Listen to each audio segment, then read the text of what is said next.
باللہ من الشیطان الرجیم بسم اللہ الرحمن الرحیم الحمد للہ رب العالمین الصلاة والسلام علی سیدنا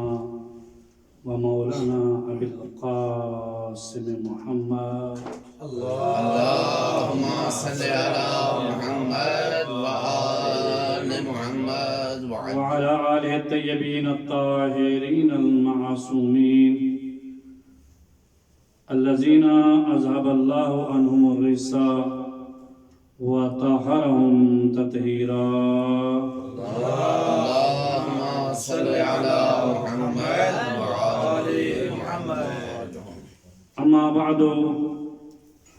فقد قال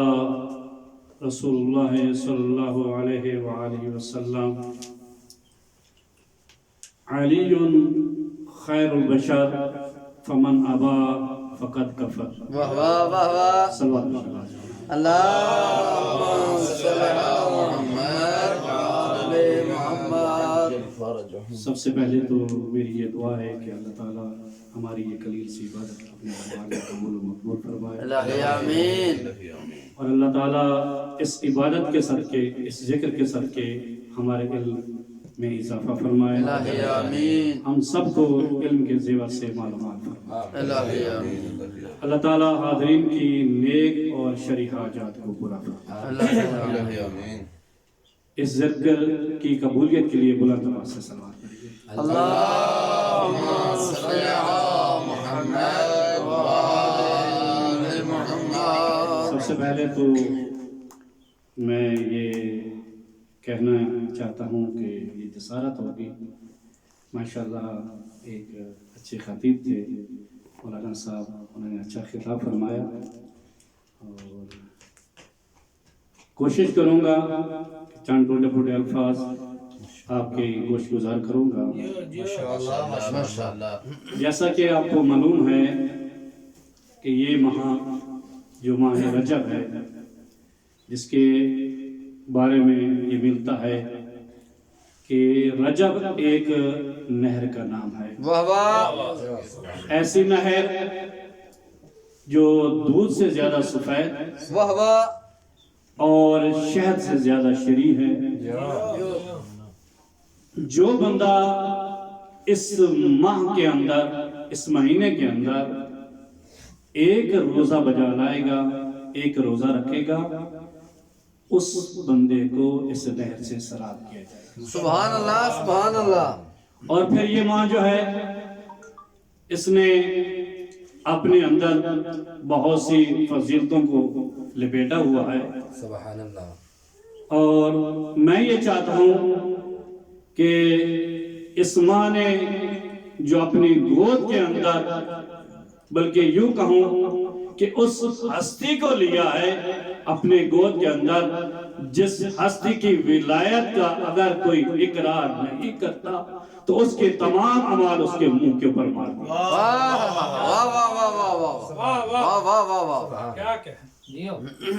جس کا ذکر کرنا عبادت ہے دیو دیو اللہ کے رسول نے فرمایا ہے کہ ذکر ہو ذکری و ذکر ذکر اللہ علی کا ذکر کرنا میرا ذکر ہے اور میرا ذکر اللہ کا ذکر ہے و ذکر اللہ هو العبادہ ذکر اللہ کیا ہے وہ اللہ کی عبادت ہے دیو دیو اس ہستی کے بارے میں چند ٹوٹے پھوٹے الفاظ آپ کے سامنے پیش کرنا چاہتا ہوں اللہ کے رسول نے فرمایا ہے کہ علی خیر البشر واہ واہ کہ کائنات کے اندر اگر کوئی افضل ترین ہستی ہے کوئی افضل ہستی ہے تو وہ علی ابن ابی طالب کی ذات ہے ماشاءاللہ ماشاءاللہ فمن ابا جس نے انکار کیا فقط کفر اس نے کفر اختیار کیا دیو دیو ابھی تھوڑی دیر پہلے آپ قبلہ صاحب کو سماعت کر رہے تھے اور وہ بیان فرما رہے تھے کہ جناب ابن معصوم جو ہے اس نے فقط ایک گمان کیا تو اللہ کے رسول نے کہا کہ کیا تم ایمان کے بعد کفر اختیار کرنا چاہتے ہیں؟ واہ واہ واہ واہ واہ واہ واہ واہ واہ یہاں پر بھی اللہ کا رسول یہ فرما رہا ہے کہ اے لوگوں، اگر تم علی کے بارے میں، علی کی ذات کے بارے میں اگر تم کچھ اختلاف کرو گے، کچھ گمان کرو گے، تو کیا کرو گے؟ کفر اختیار کرو گے۔ سامعین محترم، میں نے آج کے مجلس کے اندر اس علی کے بارے میں کچھ ذکر کرنا ہے کہ جب یہ علی ابن ابی طالب اس دنیا کے اندر جب تشریف لاتے ہیں واہ واہ، تو جناب فاطمہ بنت اسد یہ روایت کرتے ہیں، جناب عباس ابن عبد المطلب وہ یہ کہتے ہوئے نظر آتے ہیں کہ میں نے کیا دیکھا کہ جناب فاطمہ بنت اسد وہ خانہ کعبہ کا طواف فرما رہی ہیں۔ طواف کرتے ہوئے میں نے اس کو دیکھا، کیا ہوا کہ اچانک دیوار جو ہے وہ شک ہوئی، دیوار گرنا شروع ہو گئی۔ میں دوڑ کر جناب فاطمہ کی طرف بڑھا، میں نے کہا کہ میں جناب فاطمہ بنت اسد کو بچاتا ہوں، ممکن ہے دیوار اوپر گر جائے، لیکن فاطمہ بنت اسد آرام اور سکون کے ساتھ وہ خانہ کعبہ کے اندر چلی گئی۔ واہ واہ واہ واہ، جب اندر چلی گئی تو پھر اللہ کے حکم سے پھر وہی دیوار جو ہے وہ دیوار مل گئی۔ میں جب یہ ماجرا دیکھا تو میں حیران ہو گیا، میں پریشان ہو گیا، میں فوراً دوڑ کر جناب ابو طالب کے پاس جاتا ہوں۔ واہ واہ واہ واہ، میں نے ابو طالب کو یہ ماجرا سنایا۔ جناب ابو طالب اور مشرکین مکہ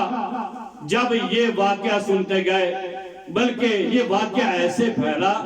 جیسے جنگل میں آگ پھیلتی ہے، یہ پورے مکہ کے اندر جو ہے یہ واقعہ پھیل گیا۔ تمام مشرکین مکہ جو ہے وہ خانہ کعبہ کے قریب جمع ہو گئے، تمام کے تمام جو ہے لوگ جو ہے، حتیٰ کہ اہل قریہ جو ہے جو دیہات میں رہنے والے تھے، وہ بھی یہ خبر سن کر کہاں خانہ کعبہ کے جوار میں لوگ جمع ہو گئے۔ جناب ابو طالب کو ساتھ لے کر میں آتا ہوں کہاں پر؟ خانہ کعبہ پر۔ اور جناب ابو طالب جو ہے اس وقت وہ کنجی بردار تھے، ان کے پاس خانہ کعبہ کی چابیاں ہوتی تھی۔ ہر روز جو ہے وہ جناب ابو طالب کیا کرتے تھے؟ وہ دروازہ کھول کر خانہ کعبہ کی کیا کرتے تھے؟ وہ صفائی کرتے تھے۔ لیکن جب اس دن یہ ماجرا سن کر جناب ابو طالب اس مقام پر آتے ہیں، خانہ کعبہ پر آتے ہیں، تو انہوں نے اسی طرح چابی نکالی، تالا کو کھولنے کی کوشش کی، لیکن تالے کے اوپر کوئی اثر نہ ہوا۔ واہ واہ واہ واہ، جو جو برادران ایمانی، سامعین محترم، جناب ابو طالب نے یہ عمل جو ہے ہر روز کرتے رہے، بار بار کرتے رہے، لیکن یہ اللہ کا منصوبہ تھا۔ اللہ، یہ کوئی حادثہ نہیں تھا، اللہ کا منصوبہ ہمیشہ حتمن، اور منصوبہ جو ہوتا ہے وہ ارادتاً ہوتا ہے۔ یہ اللہ کا منصوبہ تھا۔ قدرت الہی یہ چاہتی تھی کہ اس عبد کو میں تمام دنیا کے اندر بتانا چاہتا ہوں یہ کتنا خیر البشر ہے، یہ تمام دنیا کو میں دکھانا چاہتا ہوں۔ تو برادران ایمانی، 3 دن گزر گئے، جناب فاطمہ بنت اسد اس خانہ کعبہ کے اندر اللہ کی مہمان بنی۔ خانہ کعبہ کے ارد گرد تمام مشرکین مکہ، تمام کفاران مکہ، تمام یہودی اور نصارہ جو ہے وہ جمع ہو گئے۔ جب جمع ہو گئے تو ایک یہودی یا ایک مشرک وہ یہ کہتا ہوا نظر آتا ہے، اے ابو طالب تم جو ہے اس کے تعلق کو توڑ دو۔ اس وقت جناب رسالت مآب صلی اللہ علیہ وآلہ وسلم یہ فرماتے ہوئے نظر آتے ہیں کہ جن کا کردار خراب ہو تالے ان کے لیے تو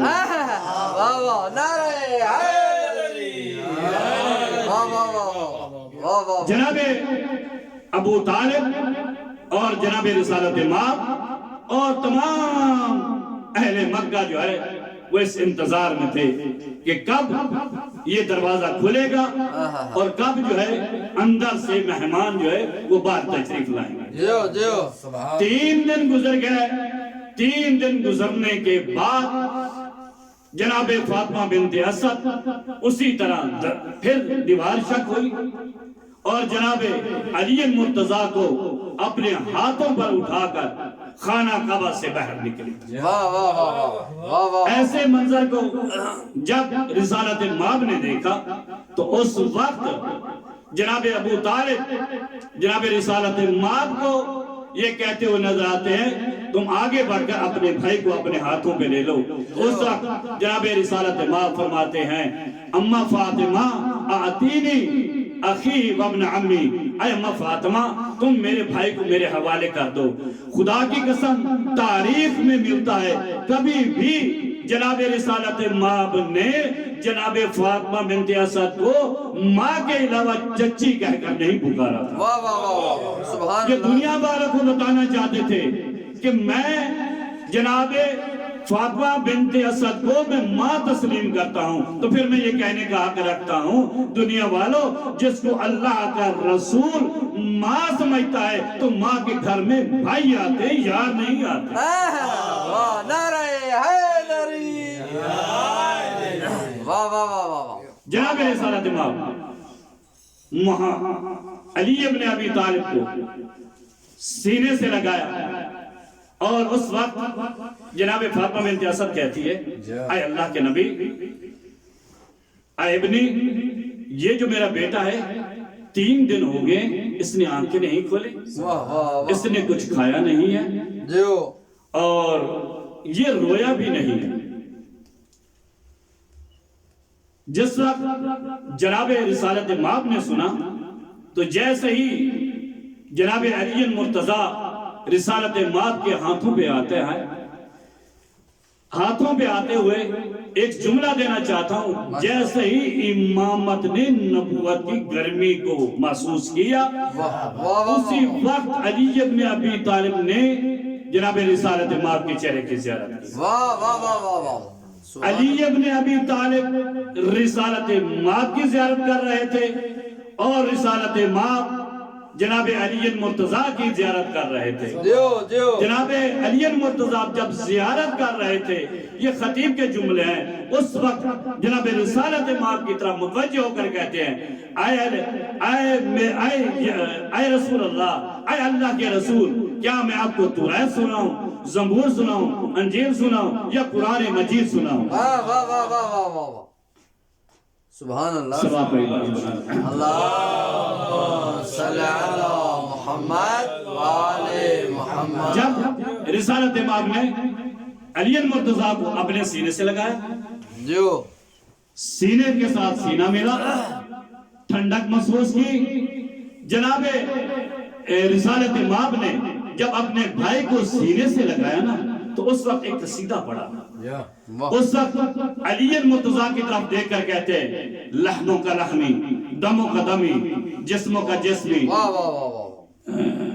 عدووں کا عدوی، محبوں کا محبی. مختلف الفاظ میں جناب رسالت مآب قصیدہ پڑھ رہے تھے کہ اے علی تیرا خون میرا خون ہے، تیرا جسم میرا جسم ہے، تو اس سے محبت کرنے والا مجھ سے محبت کرنے والا، تیرا چاہنے والا میرا چاہنے والا. جو تو اس سے محبت کرے گا وہ مجھ سے محبت کرے گا، جو تو اس سے بغض رکھے گا وہ مجھ سے بغض رکھے گا. اتنی دیر میں یہ خطیب کے جملے ہیں وہ یہ کہتا ہے کہ جناب جبرائیل نے جب اللہ نے حکم دیا جبرائیل جاؤ اور میرے جو ہے عبد کو، میرے معبود کو یہ جا کر کہو کہ گھر اللہ کا گھر یہ بیت اللہ میں آیا ہے، علی میرا ہے، خرچہ میرا ہے، سب کچھ میں نے خرچہ کیا ہے. تم کہہ رہے ہو لحموں کا لحمی، جسموں کا جسمی، دموں کا دمی. تم کہہ رہے ہو کہ میرا جسم اس کا جسم ہے، میرا جو تیرا خون میرا خون ہے، تیرا جسم میرا جسم ہے، تیرے سے محبت کرنے والا مجھ سے محبت کرنے والا ہے. تو اے اللہ کے رسول میں یہ کہتا ہوں علی کو ہاتھوں پہ اٹھا کر یہ جو ہے قصیدہ پڑھو، اس کا چہرہ وجہ اللہ ہے، اس کی عین آنکھ عین اللہ ہے، اس کے جو ہاتھ ہے وہ ید اللہ ہے، اس کے عزم جو ہے، اس کے جو کان ہے وہ عزم اللہ ہے، اس کے جو دوست ہیں اس سے جو محبت کریں گے وہ راضی اللہ ہے، اور اس سے جو دشمنی کریں گے وہ لعنت اللہ ہے۔ واہ واہ واہ واہ، نعرہ حیدری، واہ واہ واہ واہ واہ واہ واہ واہ، ماشاءاللہ۔ جناب رسالت کو آپ نے سبحان اللہ جب سبحان اللہ، علی المرتضیٰ کو اپنے ہاتھوں پہ دیا اور آگے بڑھے، اس وقت جناب ابو طالب نے اپنے جگر گوشے کو لیا اور وہ چلنے لگے اپنے گھر کی طرف۔ یہ مشرکین مکہ، یہ کفار مکہ، یہ تمام جو ہے وہاں پر وہ کیا دیکھ رہے تھے؟ اس وقت یہ پادری آگے بڑھ کر کہتے ہیں کہ ہمارا ایک دستور ہے، ہمارا ایک قانون ہے، ہماری ایک رسم ہے کہ جو بھی مکے کے اندر بچہ پیدا ہوتا ہے ہم جو ہے اس کے اس پتھر کے اوپر لٹاتے ہیں، اور ایک اژدہا نکلتا ہے، ایک سانپ نکلتا ہے، اگر اس کو ڈس لے تو ہم اس کی ماں باپ کی مذمت کرتے ہیں، اور اگر اس کو نہ ڈسے تو ہم اس کے ماں باپ کی مدح اور تعریف کرتے ہیں۔ تو جناب ابو طالب نے بڑے خوش جو ہے خوش اسلوبی کے ساتھ جناب ابو طالب نے اپنے بیٹے کو اس پتھر پہ لٹایا۔ جیسے ہی پتھر پہ لٹایا ایک اژدہا نکلا، ایک سانپ نکلا۔ جیسے ہی یہ سانپ نکلا اس نے اپنے پن کو جو ہے کھولا، جیسے ہی اس نے اپنے پن کو کھولا ننھے ننھے ہاتھ بلند ہوئے، ایک جبڑے میں ایک ہاتھ ڈالا، دوسرے جبڑے میں دوسرا ہاتھ ڈالا۔ جیسے اللہ کے وسیع نے جب اس کے جبڑوں میں ہاتھ ڈالا، عربی میں سانپ کو کہتے ہیں حیہ اور پھاڑنے کو کہتے ہیں درہ، جیسے ہی علی المرتضیٰ نے اس کے جبڑوں میں ہاتھ ڈالا حیّن درہ ہو گیا۔ واہ واہ واہ واہ واہ واہ واہ واہ، نعرہ حیدری، جب اس پیمانے کو علی المرتضیٰ نے بدل دیا، واہ واہ، ختم کر دیا تو مشرکین مکہ کفار مکہ آگے آ کر بڑھ کر کہتے ہیں کہ ہمارا تو ایک یہ کسوٹی تھی، ہم اس کے ذریعے سے پہچان کرتے تھے کہ کون حلالی ہے کون حرامی ہے، آج کے بعد ہمیں کیسے پتہ چلے گا؟ اس وقت رسالت ماں فرماتے ہیں اے چچا جان ان کو کہہ دیجئے کہ آج کے بعد یہ ہستی جو ہے یہ کسوٹی ہے، جو اس سے محبت کرے گا وہ حلالی ہوگا، جو اس سے بغض رکھے گا وہ حرامی ہوگا۔ واہ واہ واہ، نعرہ حیدری، واہ واہ واہ واہ، یا علی جو تو اس سے محبت کرے گا وہ حلالی ہوگا، جو تو اس سے بغض رکھے گا وہ حرامی ہوگا۔ جو ہر محفل کے اندر، ہر مجلس کے اندر، ہر پروگرام کے اندر مختلف قسم کے مریض پائے جاتے ہیں، لوگ آتے ہیں اور کچھ مشرکین ہوتے ہیں، کچھ کافرین ہوتے ہیں، کچھ جو ہے منافقین ہوتے ہیں، لیکن ان کو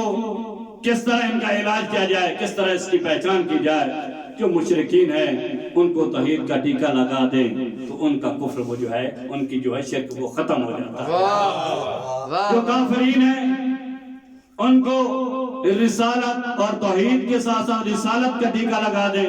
تو ان کا وہ جو ہے وہ کفر بھی ختم ہو جاتا ہے۔ تیسری قسم ہے وہ منافقین، یعنی منافقین کا کس طرح علاج کیا جائے، منافقین کو کس طرح پہچان کی جائے؟ تو اصحاب یہ فرماتے ہوئے نظر آتے ہیں، بلکہ میں آپ کو ایک یہ منافق کی مثال دے کر سمجھانا چاہتا ہوں کہ ہمارے علاقے کے اندر بلکہ ہر علاقے کے اندر آج کل جو ہے وہ امرود کا بہت دور تھا، اور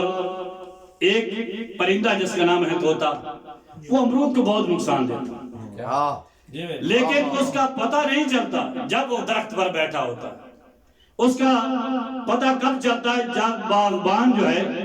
جب مالی جو ہے وہ ہاکر لگاتا ہے، جب وہ آواز دیتا ہے یا پٹاخہ چلاتا ہے تو وہ چاں چاں کر کے جو ہے اس باغ سے جو یا اس درخت سے اڑ جاتا ہے، تو اس کو پتہ چلتا ہے یہ فلاں درخت پر بیٹھ کر وہ جو ہے وہ مجھے نقصان پہنچا رہا تھا۔ اسی طرح اللہ کے رسول کے اصحاب جو ہے یہ بتاتے ہیں کہ ہمیں رسول کی محفل میں بیٹھے ہوتے تھے، ہمیں پتہ نہیں چلتا تھا کہ منافق کون ہے مومن کون ہے، ہم کس طرح پہچان کرتے تھے؟ فرماتے ہیں کننا نعرفون منافقین بذکر علی ابن ابی طالب، ہم پہچان کرتے تھے منافقی علی کے ذکر کے ساتھ۔